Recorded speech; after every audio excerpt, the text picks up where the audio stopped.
טוב, אנחנו אחרי לילה של לחימה הקלנו למערב, ניהלנו קרב עם עשרות מחבלים, כמעט ואין פצועים, עשרות מחבלים הרוגים. בגדול אנחנו אחרי קרב מעולה, קרב מצוין, רוח טובה, ואנחנו מתכוננים לקרב הבא שלנו עד הניצחון.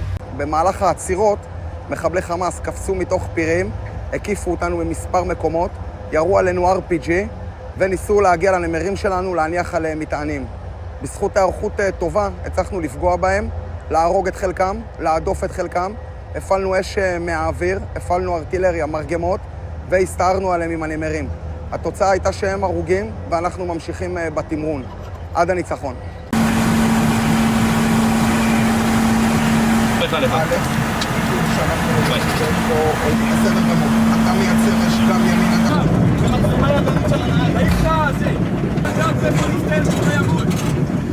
הוא מגיע.